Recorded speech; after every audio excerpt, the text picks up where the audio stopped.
भारत माता की, भारत माता की, भारत माता की। उद्घाटन हो गया, उद्घाटन हो गया? नहीं, अभी आधा काम हुआ है। मैंने सिर्फ वो पर्दा हटाया है, लेकिन मैं आज चाहता हूं इस एयरपोर्ट का उद्घाटन यहां जो भी उपस्थित है आप सब करें।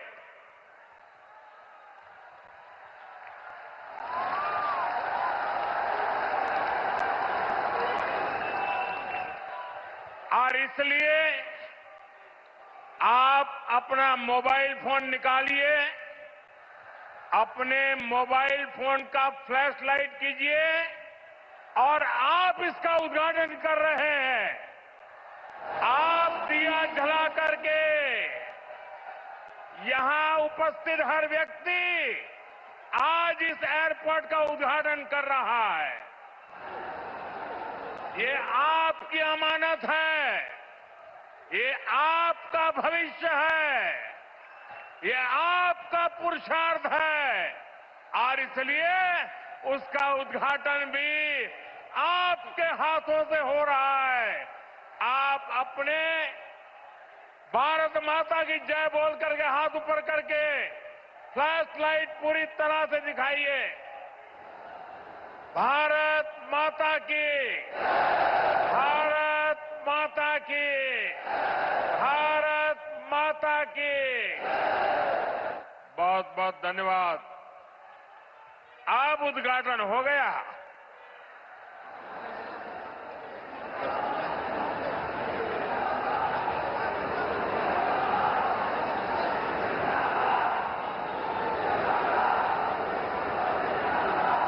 उत्तर प्रदेश के राज्यपाल आनंदीबेन पटेल, यहां के मुख्यमंत्री योगी आदित्यनाथ जी, उप मुख्यमंत्री केशव प्रसाद मौर्य, ब्रजेश पाठक, केंद्रीय मंत्रिमंडल के मेरे सहयोगी श्री राम मोहन नायडू जी, पंकज चौधरी जी, ज्यूरिक एयरपोर्ट के चेयरमैन जोसेफ फेल्डर जी, अन्य मंत्रीगण, सांसद, विधायक, अन्य महानुभाव और मेरे प्यारे भाई और बहनों,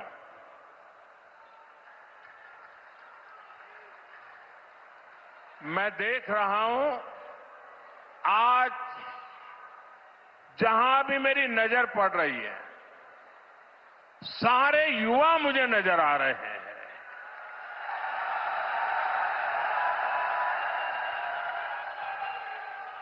उत्साह से भरे युवा हैं, जोश से भरे हुए युवा है, क्योंकि इन युवाओं को पता है कि ये जो काम हो रहा है ना, ये नौजवानों का भविष्य को नई उड़ान देने वाला काम हो रहा है।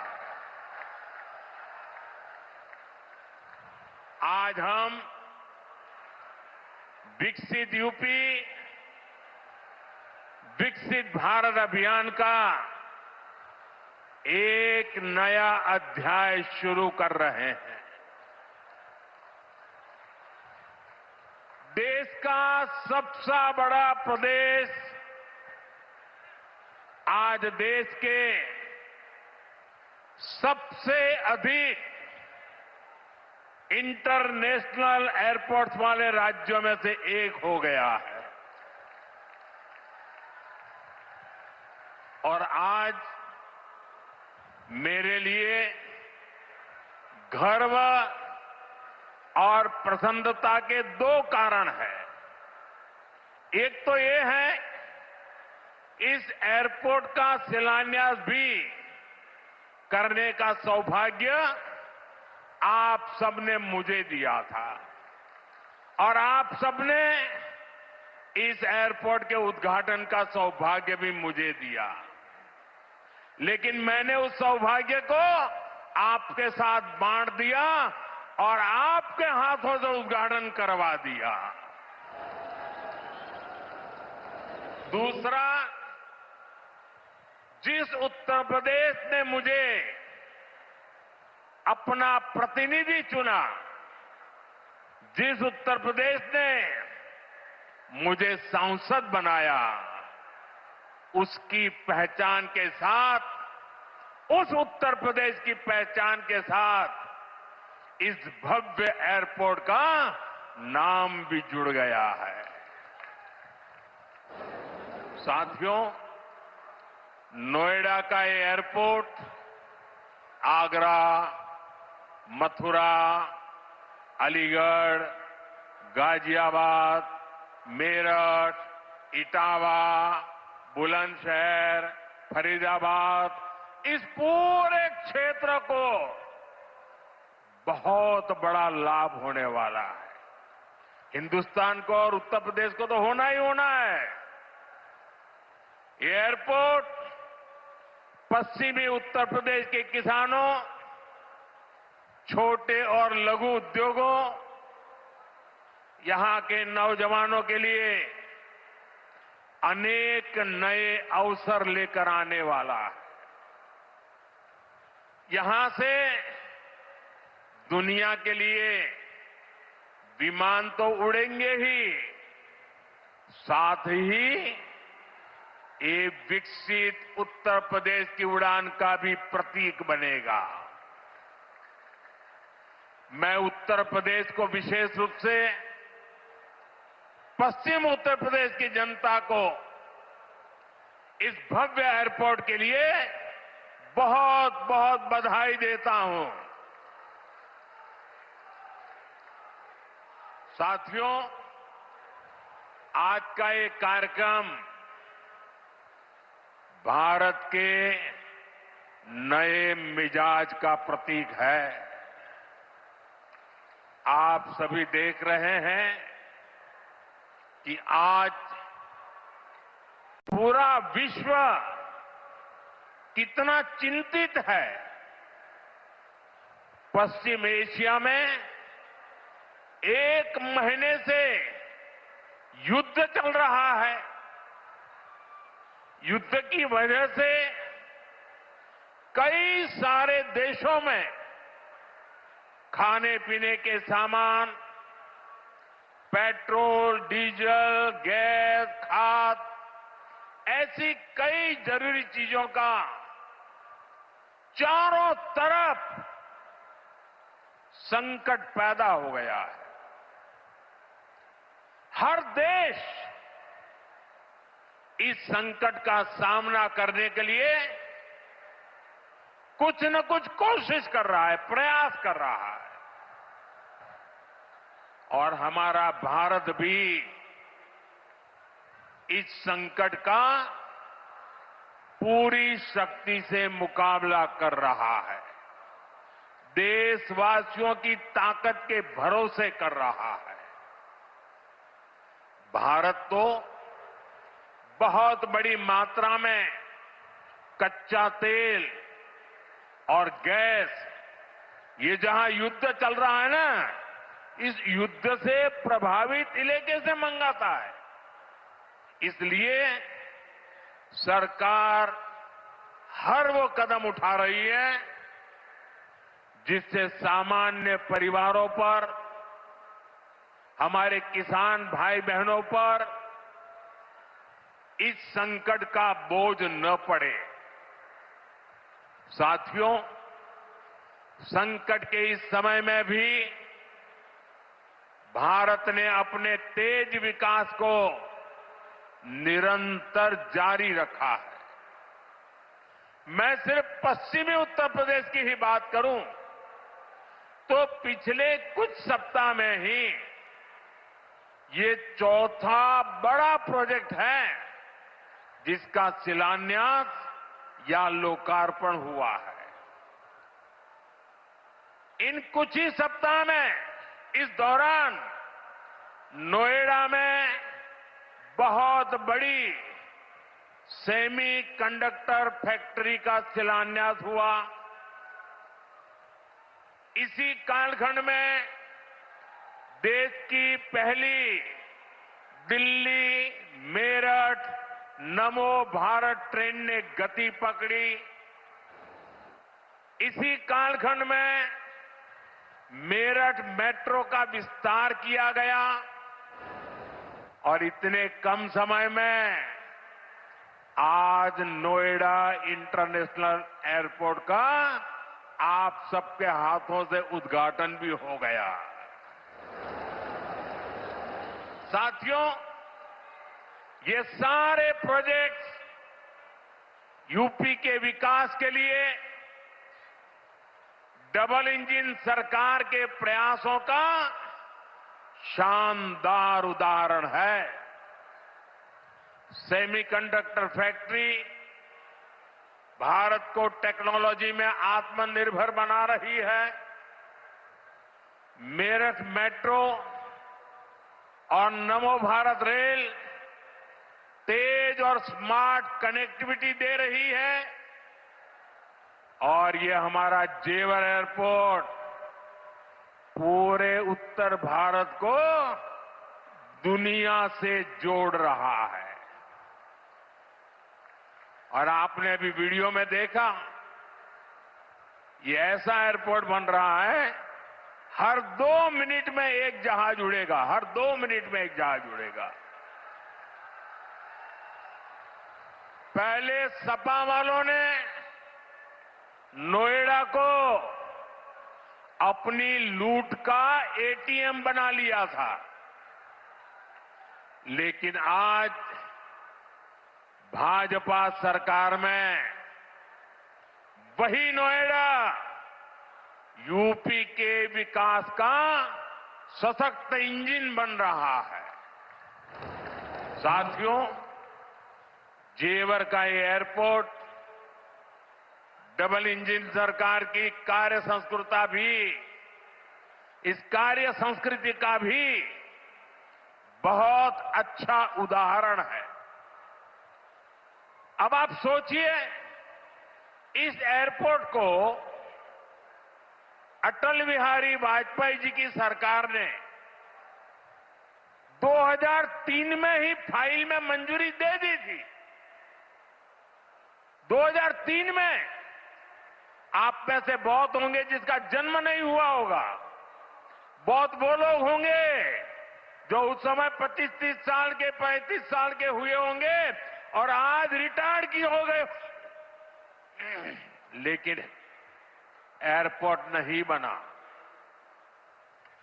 लेकिन केंद्र में कांग्रेस और यहां की पहले की सरकारों ने सालों तक इस एयरपोर्ट की नींव तक नहीं पड़ने दी।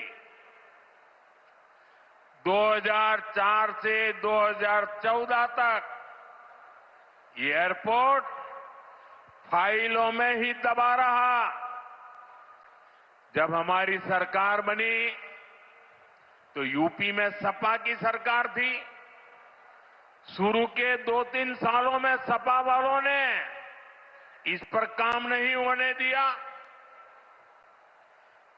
लेकिन जैसे ही यहां भाजपा एनडीए की सरकार बनी, दिल्ली में भाजपा एनडीए की सरकार बनी, तो जेवर एयरपोर्ट की नींव भी पड़ी, निर्माण भी हुआ और अब ये शुरू भी हो गया है। साथियों, एयरपोर्ट के अलावा ये क्षेत्र देश के 2 बड़े फ्रेट कॉरिडोर का भी हब बन रहा है। ये फ्रेट कॉरिडोर मालगाड़ियों के लिए बिछाई गई स्पेशल पटरियां हैं। इससे उत्तर भारत की बंगाल और गुजरात के समंदर से कनेक्टिविटी बेहतर हो गई है और दादरी वो स्थान है जहां ये दोनों कॉरिडोर आपस में मिलते हैं। यानी यहां किसान जो उगाते हैं, यहां उद्योग जो कुछ बनाते हैं, वो जमीन से, हवाई मार्ग से दुनिया के कोने कोने तक तेजी से जा पाएगा। ऐसी मल्टी मॉडल कनेक्टिविटी के कारण यूपी दुनिया भर के निवेशकों के लिए बहुत बड़ा आकर्षण बन रहा है। साथियों, जिस नोएडा को पहले अंधविश्वास के कारण अपने हाल पर छोड़ दिया गया था, कुर्सी जाने के डर से पहले के सत्ताधारी यहां आने से डरते थे। मुझे याद है यहां की सपा सरकार थी और मैंने नोएडा आने का कार्यक्रम बनाया तो मुख्यमंत्री इतने डरे हुए थे कि वो उस कार्यक्रम में नहीं आए और मुझे भी डराने की लोगों ने कोशिश की कि नोएडा मत जाओ मोदी जी, अभी अभी प्रधानमंत्री बने हो। मैंने कहा इस धरती का आशीर्वाद लेने जा रहा हूं जो मुझे लंबे अरसे तक सेवा करने का मौका देगा।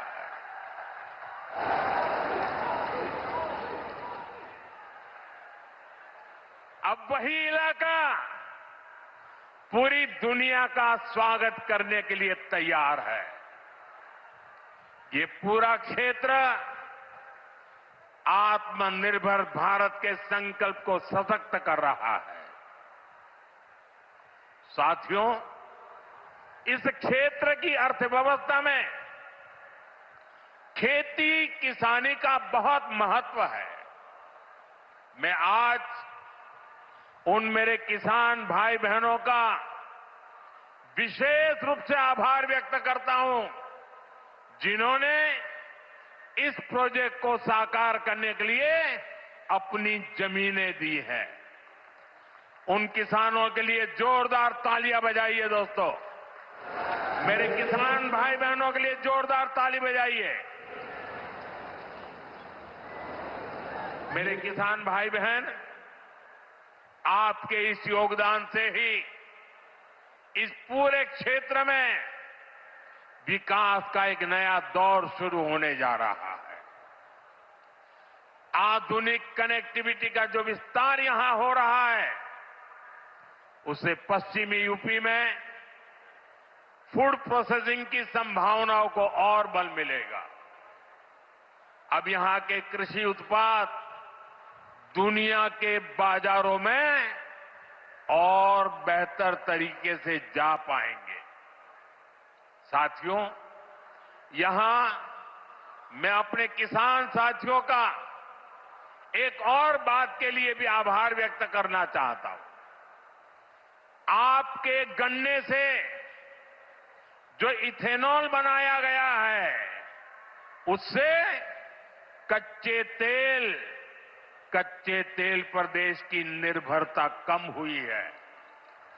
अगर इथेनॉल का उत्पादन न बढ़ता, पेट्रोल में उसकी ब्लेंडिंग न बढ़ती, तो देश को हर वर्ष 4.5 करोड़ बैरल 4.5 करोड़ बैरल यानी लगभग 700 करोड़ लीटर कच्चा तेल विदेशों से मंगवाना पड़ता। किसानों के परिश्रम ने देश को इस संकट के समय में इतनी बड़ी राहत दी है। साथियों, इथेनॉल से देश को तो फायदा हुआ ही है, किसानों को भी बहुत बड़ा लाभ हुआ है। इससे करीब 1.5 लाख करोड़ रुपए की विदेशी मुद्रा बची है। यानी इथेनॉल न बनाते तो ये पैसा विदेश जाना तय था। बीते वर्षों में इतना सारा पैसा देश के किसानों को मिला है, गन्ना किसानों को मिला है। साथियों, यहां के गन्ना किसानों ने तो पहले के वो दिन भी देखे हैं जब कई कई सालों तक गन्ने का बकाया लटका रहता था। लेकिन आज भाजपा की डबल इंजन सरकार के प्रयासों से गन्ना किसानों की स्थिति बेहतर हुई है। साथियों, किसी भी देश में एयरपोर्ट सिर्फ एक सामान्य सुविधा नहीं होता। ये एयरपोर्ट प्रगति को भी उड़ान देते हैं। साल 2014 से पहले देश में सिर्फ 74 एयरपोर्ट थे। आज 160 से अधिक एयरपोर्ट देश में है। अब महानगरों के अलावा देश के छोटे छोटे शहरों में भी हवाई कनेक्टिविटी पहुंच रही है। पहले जो सरकारें रही हैं वे मानती थी कि हवाई यात्रा सिर्फ अमीरों के लिए ही होनी चाहिए। लेकिन भाजपा सरकार ने सामान्य भारतीयों के लिए हवाई यात्रा को आसान बना दिया। हमारी सरकार ने उत्तर प्रदेश में हवाई अड्डों के नेटवर्क का तेजी से विस्तार करते हुए उनकी संख्या बढ़ाकर 17 कर दी है। साथियों, भाजपा सरकार का निरंतर प्रयास रहा है कि एयरपोर्ट भी बने और किराया भाड़ा भी सामान्य परिवारों की पहुंच में रहे। इसलिए हमने उड़ान योजना शुरू की थी। इस स्कीम के कारण बीते कुछ सालों में 1,60,00,000 से अधिक देशवासियों ने उड़ान योजना से टिकट लेकर सस्ती दरों पर हवाई यात्रा की है। और मैं आपको एक और जानकारी देना चाहता हूं। हाल में ही केंद्र सरकार ने उड़ान योजना को और विस्तार दिया है। इसके लिए लगभग 29,000 करोड़ रुपए की स्वीकृति दी गई है। आने वाले वर्षों में इसके तहत छोटे छोटे शहरों में 100 नए एयरपोर्ट और 200 नए हेलीपैड बनाने की योजना है। यूपी को भी इससे बहुत अधिक लाभ होगा। साथियों, भारत का एविएशन सेक्टर बहुत तेजी से गति और विकास कर रहा है। जैसे जैसे भारत में नए नए एयरपोर्ट बन रहे हैं, वैसे वैसे नए हवाई जहाजों की जरूरत भी बढ़ती जा रही है।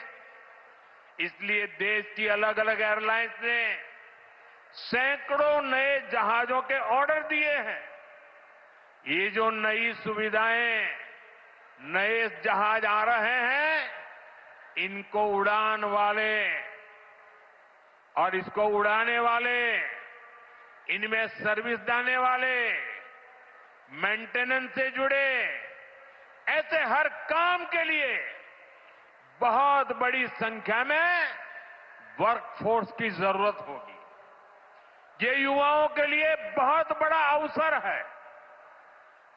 इसलिए हमारी सरकार एविएशन सेक्टर में ट्रेनिंग की सुविधाओं का भी विस्तार कर रही है। साथियों, आप जब अपनी कोई गाड़ी खरीदते हैं तो ये जरूर देखते हैं कि उस गाड़ी बनाने वाली कंपनी का सर्विसिंग सेंटर आसपास है या नहीं है। आप जानकर हैरान हो जाएंगे कि हमारे देश में हवाई जहाजों की सर्विसिंग यानी उनके मेंटेनेंस, रिपेयर एंड ओवरहॉल की पुख्ता व्यवस्था ही नहीं थी। भारत के 85 एयरपोर्ट 85% हवाई जहाजों को आज भी मेंटेनेंस, रिपेयर एंड ओवरहॉल यानी एमआरओ के लिए इस काम के लिए विदेश भेजना पड़ता है। इसलिए हमारी सरकार ने ठाना है कि एमआरओ सेक्टर में भी भारत को आत्मनिर्भर बनाएंगे। अब भारत में ही बहुत बड़े पैमाने पर एमआरओ सुविधाएं विकसित की जा रही है। आज यहां जेवर में भी एमआरओ सुविधा का शिलान्यास हुआ है। ये सुविधा जब तैयार हो जाएगी तो ये देश विदेश के विमानों को सेवा देगी। इससे देश को कमाई भी होगी, हमारा पैसा भी देश में ही रहेगा और युवाओं को अनेक रोजगार भी मिलेंगे। साथियों, आज हमारी सरकार की प्राथमिकता देश के नागरिकों की सुविधा है। देश के नागरिक का समय बचे और उसकी जेब पर ज्यादा बोझ भी न पड़े, ये हमारा लक्ष्य है। मेट्रो और वंदे भारत जैसी आधुनिक रेल सेवाओं का इसी भाव से ही विस्तार किया जा रहा है। दिल्ली मेरठ नमो भारत रेल, इसका कितना फायदा हो रहा है ये भी हम सब देख रहे हैं। अभी तक नमो भारत 2.5 करोड़ से अधिक लोग सफर कर चुके हैं। दिल्ली मेरठ के जिस सफर में पहले घंटों लग जाते थे, अब वो सफर मिनटों में ही पूरा हो रहा है। साथियों, विकसित भारत के विकसित आधुनिक इंफ्रास्ट्रक्चर पर हमारी सरकार अभूतपूर्व निवेश कर रही है। बीते 11 वर्षों में इंफ्रास्ट्रक्चर का बजट 6 गुना से अधिक बढ़ाया गया है। इन वर्षों में 17 लाख करोड़ रुपए हाईवे और एक्सप्रेसवे पर खर्च किए गए। 1 लाख किलोमीटर से अधिक के हाईवे का निर्माण किया गया है। 2014 तक रेलवे में सिर्फ 20,000 किलोमीटर रूट का बिजलीकरण हुआ था, जबकि 2014 के बाद से 40,000 किलोमीटर से ज्यादा रेलवे ट्रैक का बिजलीकरण किया गया है। आज ब्रॉडगेज नेटवर्क का लगभग 100% बिजलीकरण हो चुका है। आज कश्मीर घाटी हो या नॉर्थ ईस्ट की राजधानियां, ये पहली बार रेल नेटवर्क से जुड़ रही है। पोर्ट यानी बंदरगाहों की क्षमता बीते दशक में 2 गुने से अधिक हुई है। देश में नदी जलमार्गों की संख्या भी लगातार बढ़ रही है। विकसित भारत के निर्माण के लिए जरूरी हर क्षेत्र में भारत तेजी से काम कर रहा है।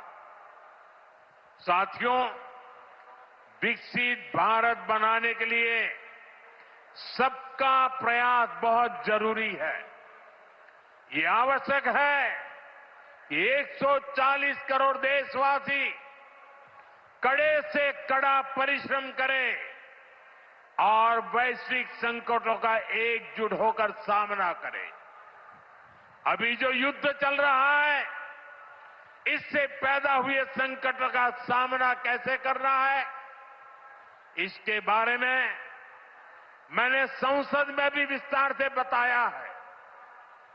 मेरी कल देश के सभी मुख्यमंत्रियों से भी लंबी चर्चा हुई है और बड़ी सकारात्मक चर्चा हुई है।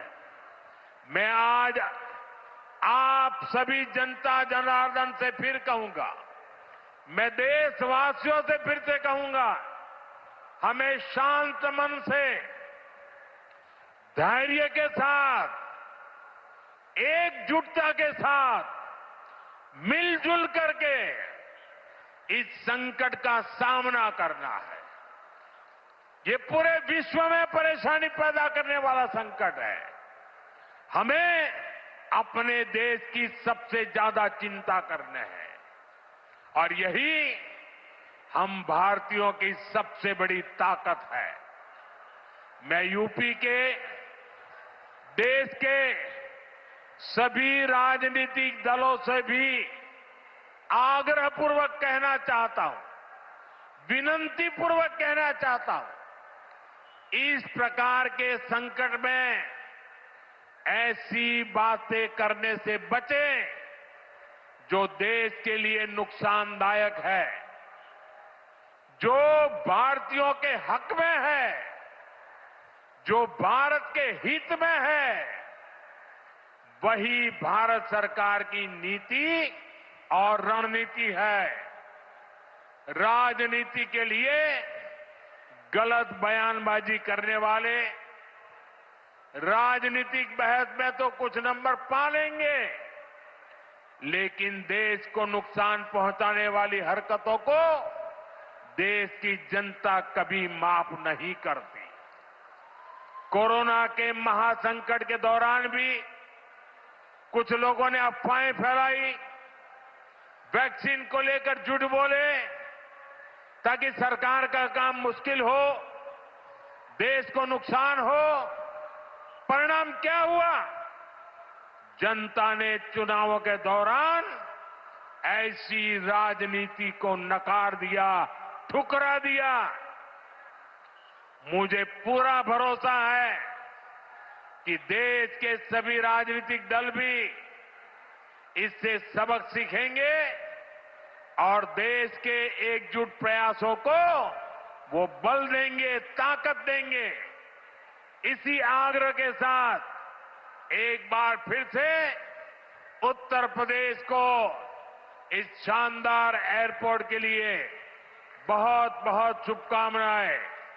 मेरे साथ बोलिए, भारत माता की वंदे वंदे वंदे वंदे वंदे वंदे वंदे वंदे वंदे। बहुत बहुत धन्यवाद।